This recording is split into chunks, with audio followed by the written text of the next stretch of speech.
ओम शांति। परमात्म ज्ञान बाह्य मुक्ता से अंतर्मुक्ता की गुफा की ओर जाने का ज्ञान है। स्वयं को निज स्वरूप में स्थित करके, निज स्वधर्म में स्थित करके, निज शक्तियों को इमर्ज करने का ज्ञान है। अपनी आंतरिक जड़ता को खत्म करके पुनः चैतन्यता में आने का ज्ञान है। परंतु उसके लिए बहुत ज़रूरी है कि हम स्वयं को सदा परचिंतन, परदर्शन, परमत की पराई वृत्ति से परे रख सदा स्वचिंतन में रहें। केवल परमात्म श्रीमत प्रमाण हर कार्य करने का पूरा प्रयास करें। और जितना जितना हम ये पुरुषार्थ करने में सफल हो पाते हैं, उतना आत्मा अपने निज स्वरूप में, वो स्वरूप जो आत्मा का अनादि रूप है, उसी स्वरूप में पुनः स्थित हो पाती है। तीनों कालों का, तीनों लोकों का यथार्थ ज्ञान स्वयं में समाकर उसी अनुरूप इस सृष्टि रंगमंच पर अपना निर्धारित किरदार अदा कर पाती है। तो आज की मुरली भी कैसे हमें परचिंतन से परे रहना है, स्वचिंतन से सर्वात्माओं की ज्योत जगानी है, बहुत ही गहराई से सिखा रही है। सुनते हैं प्यारे बाबा के मधुर महावाक्य। आज है 11 तारीख, 11 जुलाई 2026। बाबा के महावाक्य हैं, मीठे बच्चे, तुम्हें अपना चिंतन करना है, दूसरे का नहीं। क्योंकि ड्रामा अनुसार जो करेगा वह पाएगा। प्रश्न है, त्रिकालदर्शी बनने से आत्मा को कौन सी स्मृति आई है? उत्तर है, आत्मा को स्मृति आई, हम असल मूल वतन के निवासी इस ड्रामा में पार्ट बजाने आए हैं। बुद्धि ऊपर जाए, हम असल मूल वतन के निवासी इस ड्रामा में पार्ट बजाने आए हैं। हमने मुख्य एक्टर बन 84 जन्मों का पार्ट बजाया। अभी बाप के सम्मुख हैं, फिर साथ में घर जाएंगे। पावन बनकर घर जाना है, फिर सुखधाम में आना है। यह सारा खेल भारत पर ही बना हुआ है। यह सारी स्मृति त्रिकालदर्शी बनने से आ गई है। बिल्कुल स्मृति हमारे मानस पटल पर इमर्ज रूप में आ जाए। अब तक मुझ आत्मा ने क्या क्या किया है। आज का गीत है, मरना तेरी गली में, जीना तेरी गली में।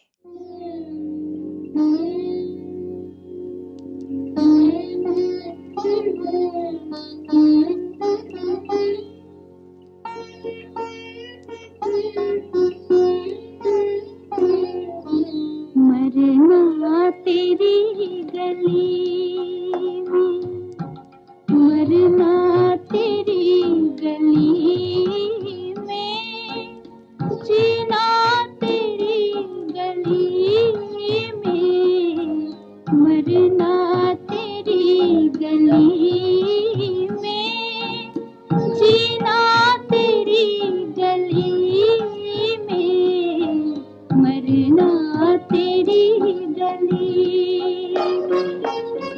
मिट जाएगी हमारी दुनिया तेरी गली में, दुनिया तेरी गली में, मरना तेरी गली में।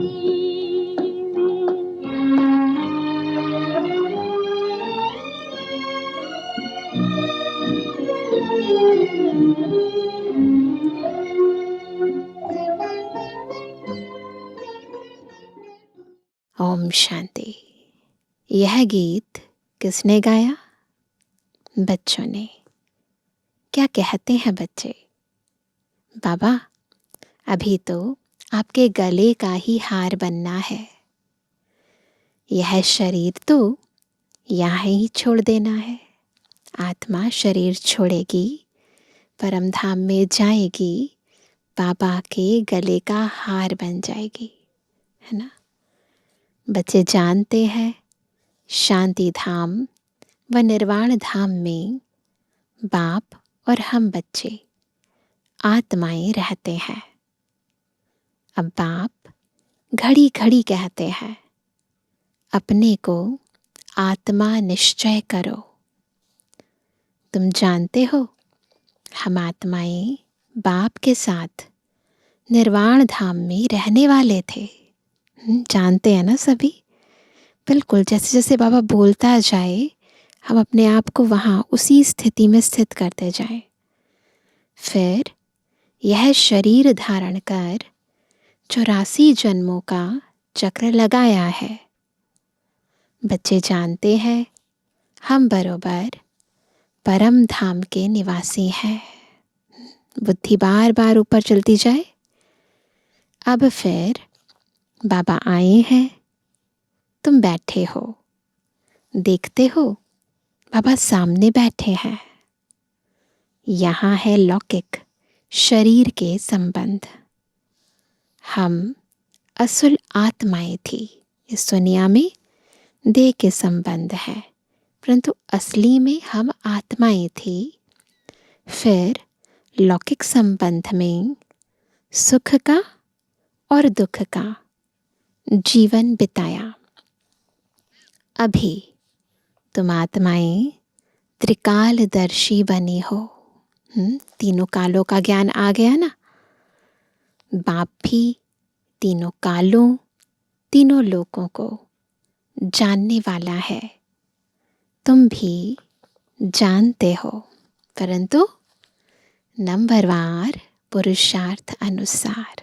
जब हम जानते हैं तो उस अनुरूप कार्य करते हैं, उसी बेहद की स्थिति में रहकर कार्य करते हैं। परंतु यदि हम यथार्थ नहीं जानते, केवल मौखिक रूप से जानते हैं या याद किया हुआ जानते हैं, है ना, समझते नहीं हैं, तो फिर तीनों कालों का, तीनों लोकों का यथार्थ ज्ञान ना होने के कारण धोखा खाते हैं, दुखी होते हैं। तो बाबा कहते हैं, पढ़ाई की याद तो रहनी चाहिए ना। अभी स्मृति आई है, बाबा ने समझाया है, तुम मूल वतन में रहने वाले हो। अभी तुम बाप दादा द्वारा त्रिकालदर्शी बने हो। तुम जानते हो, इस ड्रामा के हम मुख्य एक्टर्स हैं। सारे ड्रामा का नॉलेज तुम्हारी बुद्धि में अब है। स्मृति आई है, हम आधा कल्प सुख धाम में रहते हैं। इमर्ज हो रही है सबकी स्मृति। वहाँ रावण होता नहीं। हम आत्माएं पूरे 84 जन्मों का चक्र लगाती हैं। अभी बाप सम्मुख बैठे हैं। आपकी श्रीमत पर चल, हम आपके साथ चलेंगे। जितना हो सके आपको याद करेंगे। तुम बच्चों को सारा दिन यही ख्याल में रहना चाहिए। जबकि त्रिकालदर्शी बने हो, पता चल गया ना तीनों कालों का। तो अब हमें बस यही ध्यान रहना चाहिए कि मुझे जितना हो सके याद की यात्रा में रहना है। ऊंच ते ऊंच है भगवान, उनके साथ तुम बच्चे भी ऊंच ते ऊंच रहने वाले हो। अभी तुम बच्चों को घर की याद आई है। हम पवित्र बन अपने परम धाम घर जाएंगे। बाप शिव की पूजा होती है, तो सालिग्रामों की भी पूजा होती है। बाप ही आकर आत्माओं को पावन बनाते हैं। आत्माओं को पवित्र बनाने वाला एक ही बाप है और कोई बना ना सके। अभी तुम सारे ड्रामा के खेल को जान चुके हो, समझते हो भारत पर ही खेल बना हुआ है। तो अब तुम बच्चों को बाप सम्मुख बैठ समझाते हैं। हर एक जीव की आत्मा जानती है बाबा ज्ञान का सागर है। उसको भक्ति मार्ग में बुलाते आए हैं और प्रतिज्ञा करते आए हैं, बाबा आप आएंगे तो ज़रूर हम आपकी मत पर चलेंगे। यह कोई लौकिक संबंध की बात नहीं। तुमको देही अभिमानी बन यह ख्याल रखना है कि हमको एक बेहद के बाप की श्रीमत पर चलना है, उनका ही मानना है। केवल बाबा की श्रीमत पर चलना है। बाबा जो कहे वही मानना है। वह तो बहुत सहज समझाते हैं। तुम्हारा अब तीसरा नेत्र ज्ञान का खुल गया है। यह ज्ञान तुमको यहाँ है।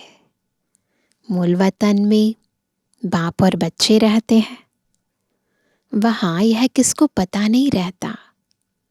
अभी तुम बच्चों को बाप अपना अंत देते हैं। भक्ति में कहते ना, तेरा अंत ना जाने कोई, परंतु ज्ञान मार्ग में बाबा अपना अंत देते हैं। पूरा रचता और रचना के आदि मध्य अंत का ज्ञान देते हैं। वही ज्ञान का सागर है। और कोई सत्संगों में ऐसे नहीं कहेंगे कि बाबा हम आत्माओं को पढ़ाते हैं। यह तुम जानते हो। घड़ी घड़ी तुमको कहना पड़ता है देही अभिमानी बनो। आत्मा इस ड्रामा में एक्टर है, पार्ट बजाती है। हम आत्मा ने चोला लिया है।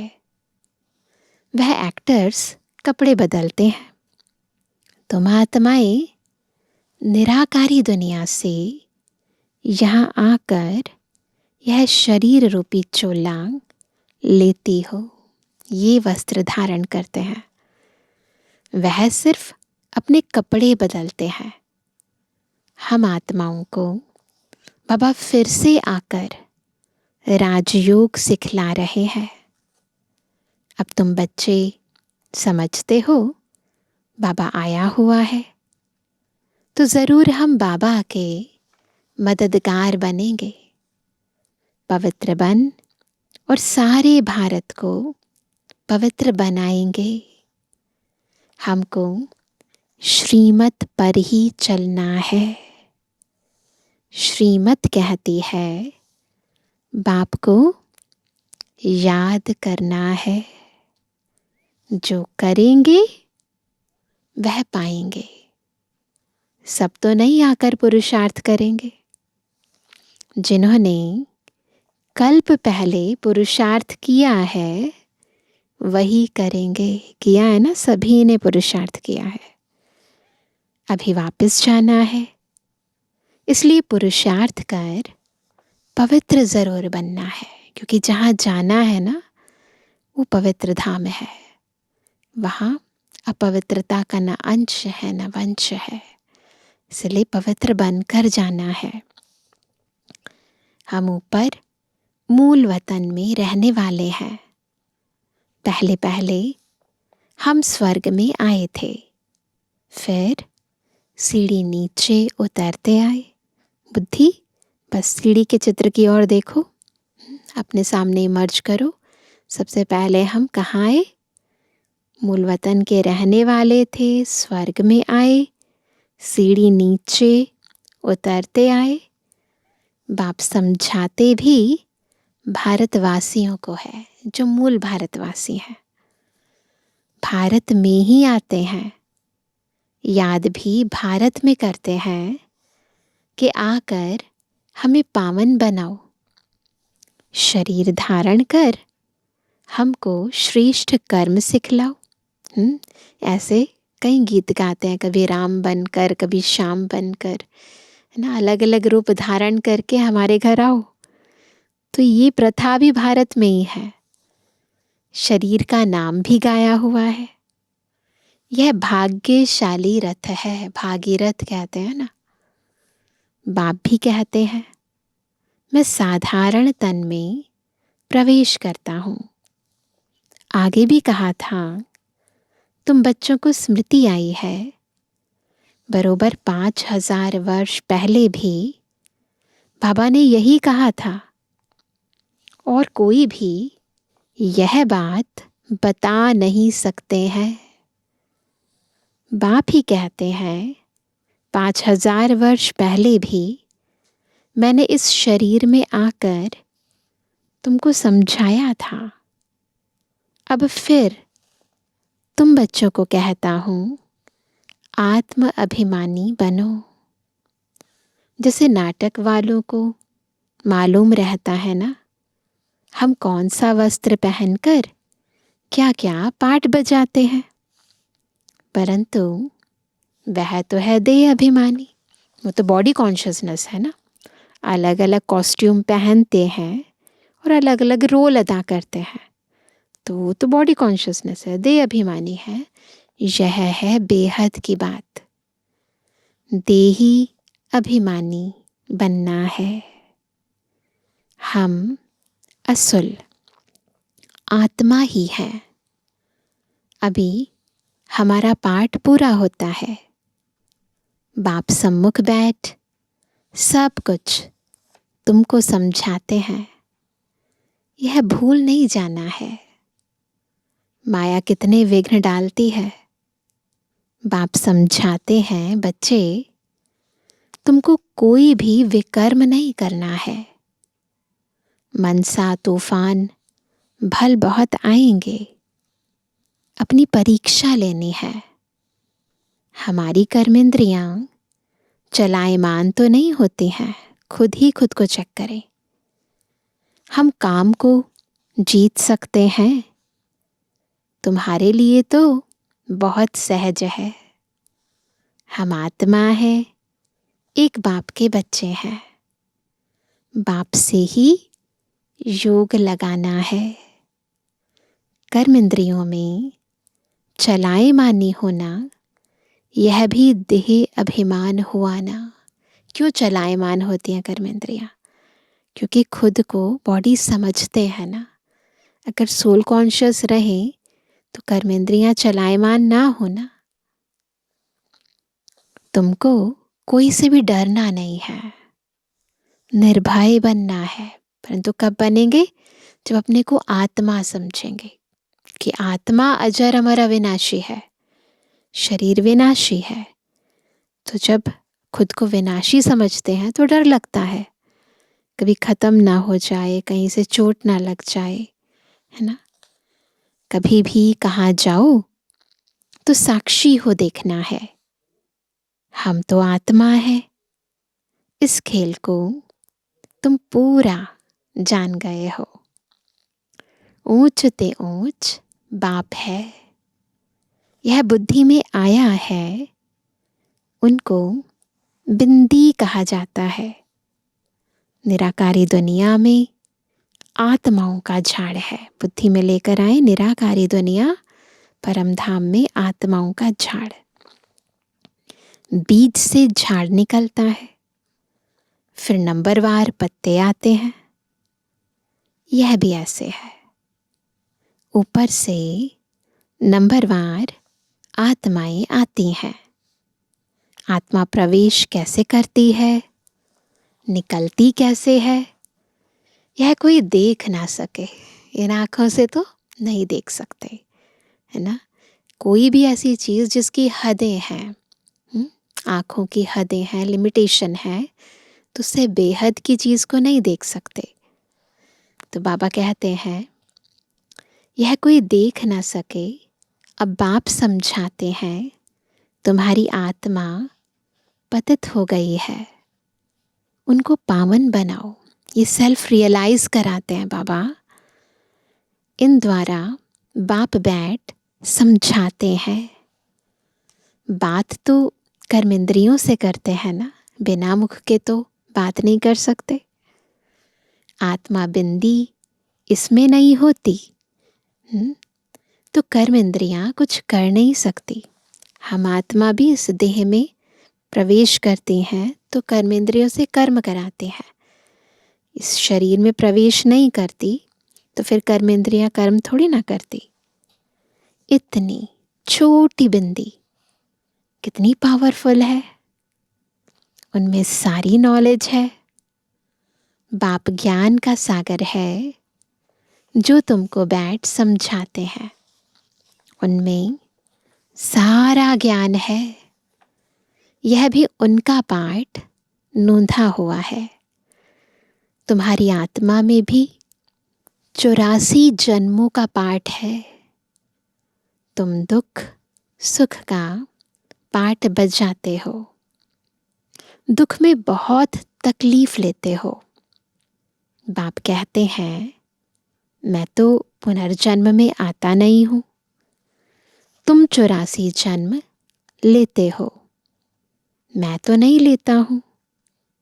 मैं आकर तुम बच्चों को सहज युक्ति बताता हूं। क्या कि मुझे याद करो तो पावन बनेंगे। आधा कल्प तुम कामचिता पर बैठ तमो प्रधान बने हो। आत्माओं से ही बाप बात करते हैं कि आत्मा कैसे धीरे धीरे कामचिता से काली बन गई। आत्मा के ऑर्गन्स पहले छोटे होते फिर बड़े होते हैं। आत्मा तो छोटी बड़ी होती नहीं, वो तो उतनी ही रहती है। आत्मा ही कहती है हे पतित पावन आओ। आत्मा बाप को पुकारती है। बाप कहते हैं मैं कल्प कल्प आता हूं तुम पतितों को पावन बनाने। अभी तुम जानते हो आत्मा कैसे आती जाती है।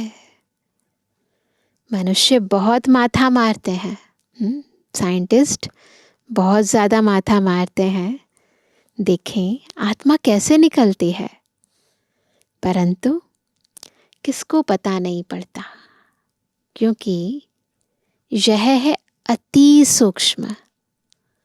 छोटी सी आत्मा में कितना पाठ है।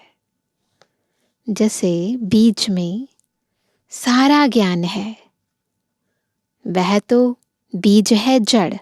जो पौधों का बीज होता है वो तो जड़ होता है, वो बता थोड़ी ना सकता है कि मेरे अंदर क्या है। बड़ का झाड़ होता है, उसका बीज कितना छोटा, झाड़ कितना बड़ा होता है ना, उनसे झाड़ कितना बड़ा लंबा निकलता है। कलकत्ते वाला बड़ का झाड़ कईयों ने देखा होगा। कलकत्ते में बोटानिकल गार्डन में द ग्रेट बनियान ट्री है, उसका बाबा मिसाल देते हैं। बहुत बड़ा झाड़ है, अब उनका फाउंडेशन सारा सड़ गया है, बाकी झाड़ खड़ा है। यह भी ऐसे है, देवता धर्म का फाउंडेशन है नहीं, झाड़ की भी अब जड़ी भूत अवस्था है। यह भी तुम जानते हो। तब तो गवर्नमेंट को भी कहते हो कि हम इतने समय में दुनिया को पावन बनाकर दिखाएंगे। मनुष्य इन बातों को समझते नहीं। तुमको तो निश्चय है कि हम इस भारत को श्रेष्ठाचारी जरूर बनाएंगे। तब तो भ्रष्टाचारी दुनिया का विनाश होगा। यह जो चाहते हैं शांति हो जाए। आत्मा पाठ बजाते बजाते थक गई है, इसलिए पुकारती है हे शांति देवा।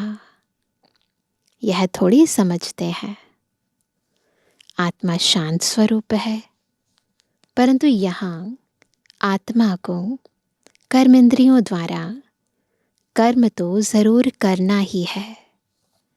शांति दो कहते हैं।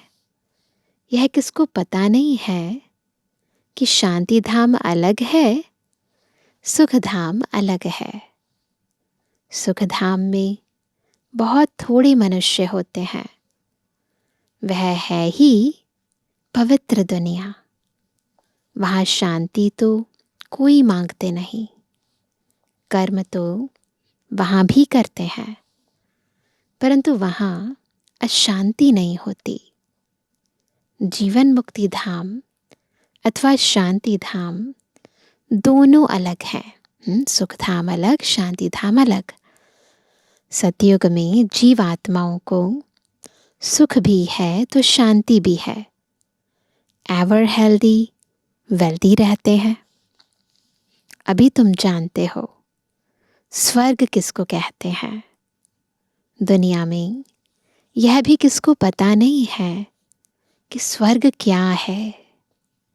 यह यानी लक्ष्मी नारायण बच्चे हैं ना, इन बच्चों को भी सुख किसने दिया। कोई तो सुख देने वाला है ना। क्या इन्हों का फिर राज्य आने वाला है। स्वर्ग जरूर फिर रिपीट होगा। स्वर्ग में जब होंगे तो वहां ऐसे नहीं कहेंगे कि नर्क फिर से रिपीट करेंगे। उनको ज्ञान नहीं है।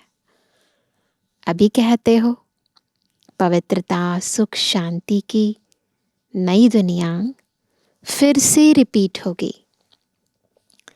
यह तो पुरानी दुनिया दुख धाम है। इनको आयरन एज कहा जाता है। नई दुनिया भी तो थी ना, उनको स्वर्ग कहते हैं। यह ज्ञान तुम्हारी बुद्धि में ठहरा हुआ है। बरोबर हम फिर से देवी देवता बन रहे हैं।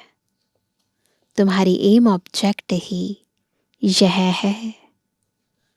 हम फिर से स्वर्ग की बादशाही लेते हैं।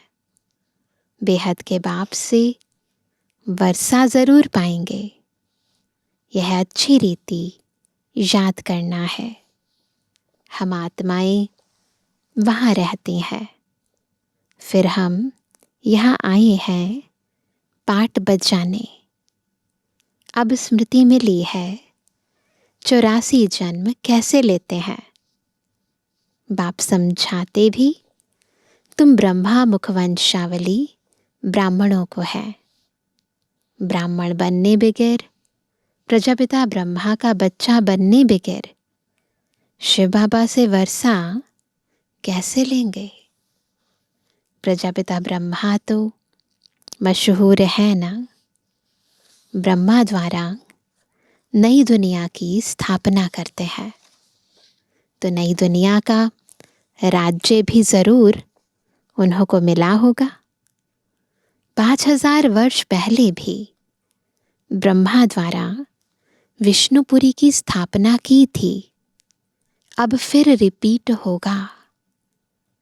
उसके लिए तुम तैयारी कर रहे हो। कई बच्चे पूछते हैं ड्रामा को बड़ा माने व पुरुषार्थ को बड़ा माने। कहीं पूछते हैं ना भाग्य बड़ा या पुरुषार्थ बड़ा। समझाया जाता है पुरुषार्थ तो जरूर करना ही है। तो पहले पुरुषार्थ है, फिर अगर कुछ ऊपर नीचे होता है तो कहते हैं ड्रामा की भावी ना। पुरुषार्थ बगैर प्रारब्ध कैसे मिलेगी। पूरा पुरुषार्थ करना है। कोई अच्छी रीति पुरुषार्थ करते हैं तो समझाया जाता है ड्रामा अनुसार इनका पुरुषार्थ अच्छा चलता है। तो ड्रामा की बिंदु पुरुषार्थ करने के बाद लगाई जाती है, पहले नहीं। पद भी अच्छा पाएंगे। उनका पुरुषार्थ बहुत तीव्र चलता है। फिर चलते चलते कोई का कम पद भी हो जाता है। पुरुषार्थ में उतराव चढ़ाव तो आते हैं। ब्राह्मणियाँ जानती हैं, ब्राह्मणियों के पास आने वाले भी जानते हैं, है ना। फलाना बहुत अच्छा चलता था, आजकल आते नहीं है। कहते हैं हमारी बुद्धि में पता नहीं क्यों नहीं बैठता है, बाबा को हम याद ही नहीं कर सकते हैं, बस हम नहीं चल सकेंगे। बड़ी मंजिल है, ऐसे ऐसे लिख देते हैं। मूल बात है ही निर्विकारी बनना, है ना। प्योरिटी के ऊपर सारा मदार है। विकारों को छोड़ना बड़ा मुश्किल है। तुम जानते हो, ड्रामा अनुसार कल्प पहले मिसल इनकी ऐसी अवस्था चली आ रही है। इसलिए बिल्कुल निश्चय बुद्धि रहना है, ड्रामा पर अटल रहना है। अच्छा मीठे मीठे कहते जवानी बच्चों पे जुबानी बाप दादा का दिल जान सको प्रेम से नंबरवार प्रसाद अनुसार यादगार और गुणवानी। रूहानी बच्चों की रूहानी बाप दादा को गुड मॉर्निंग, नमस्ते नमस्ते नमस्ते। धारणा के लिए मुख्य सार। पहला, इस बेहद के खेल को साक्षी हो देखना है, कोई से भी डरना नहीं है। निर्भय बनने के लिए मैं आत्मा हूँ, यह पाठ पक्का करना है। दूसरा, अपनी जांच करके स्वयं की परीक्षा लेनी है कि कोई भी कर्म इंद्रिय चलायमान तो नहीं होती है, काम विकार पर विजय पाई है। देही अभिमानी कहाँ तक बने हैं। वरदान है, एक बाप की स्मृति से सच्चे सुहाग का अनुभव करने वाले भाग्यवान आत्मा भवा। कौन है भाग्यवान आत्माएं? जो एक बाप की स्मृति से सच्चे सुहाग का अनुभव करते हैं। एक बाप दूसरा न कोई। जो किसी भी आत्मा के बोल सुनते हुए नहीं सुनते, किसी अन्य आत्मा की स्मृति संकल्प व स्वप्न में भी नहीं लाते, अर्थात किसी भी देहधारी के झुकाव में नहीं आते। एक बाप दूसरा न कोई इस स्मृति में रहते हैं। उन्हें अविनाशी सुहाग का तिलक लग जाता है। ऐसे सुहाग वाले ही भाग्यवान हैं।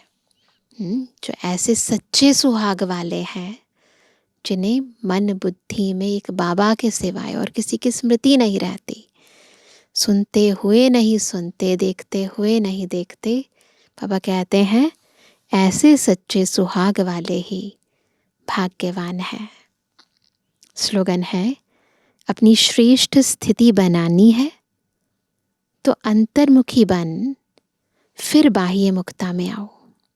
पहले अंतर्मुक्ता में जाओ, फिर बाह्य मुखी बनो। आज का अव्यक्त इशारा, ज्वाला स्वरूप स्थिति में रहे शक्तिशाली याद का अनुभव करो। जैसे अग्नि में कोई भी चीज डालो तो नाम रूप गुण सब बदल जाता है। ऐसे जब बाप की याद के लगन की अग्नि में पड़ते हो तो परिवर्तन हो जाते हो। मनुष्य से ब्राह्मण बन जाते, फिर ब्राह्मण से फरिश्ता सो देवता बन जाते। लगन की अग्नि से ऐसा परिवर्तन होता है जो अपनापन कुछ भी नहीं रहता। इसलिए याद को ही ज्वाला रूप कहा है। बिल्कुल एक की लगन की अगन में ऐसे डूब जाओ जो खुद को भूल जाओ। अच्छा, ओम शांति।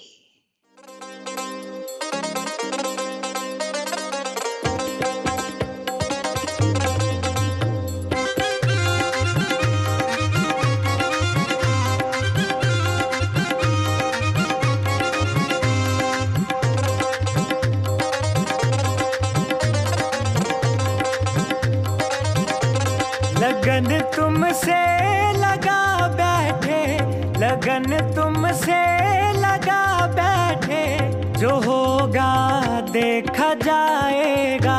लगन तुमसे लगा बैठे, जो होगा देखा जाएगा। तुम्हें अपना बना बैठे, तुम्हें अपना बना बैठे, जो होगा देखा जाएगा।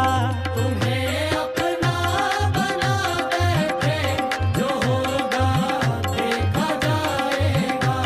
लगन तुमसे लगा बैठे, जो होगा देखा जाएगा।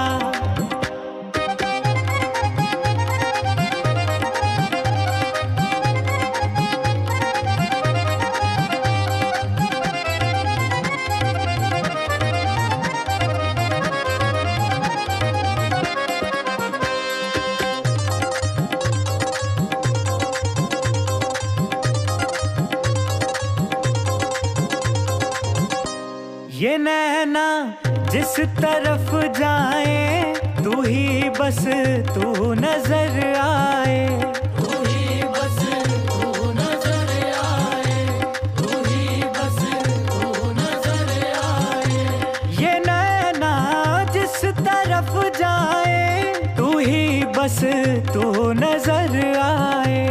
हम तो सुध बुध गवा बैठे, हम तो सुध बुध गवा बैठे, जो होगा देखा जाएगा। हम तो सुध बुध गवा बैठे, जो होगा देखा जाएगा। लगन तुमसे लगा बैठे, जो होगा देखा जाएगा।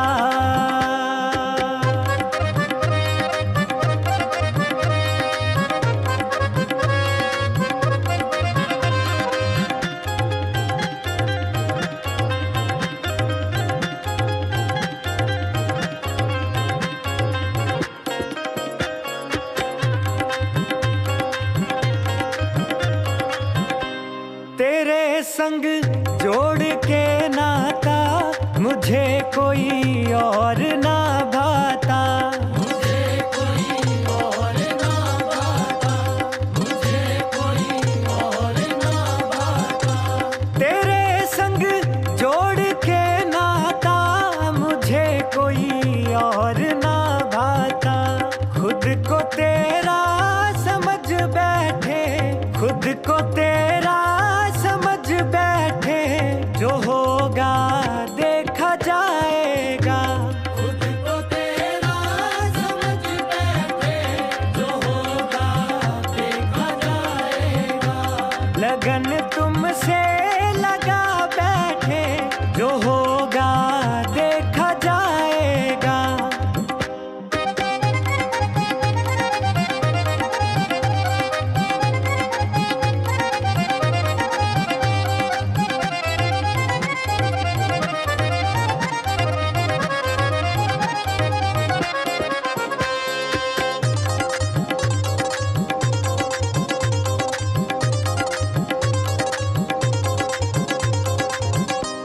तुझे यूं प्यार करते हैं, ना अब दुनिया से डरते हैं। ना अब दुनिया से डरते हैं, ना अब दुनिया से डरते हैं। हाँ, तुझे यूं प्यार करते हैं, ना अब दुनिया से डरते हैं। तुझ पे सब कुछ लुटा बैठे, तुझ पे सब कुछ लुटा बैठे, जो होगा देखा जाए।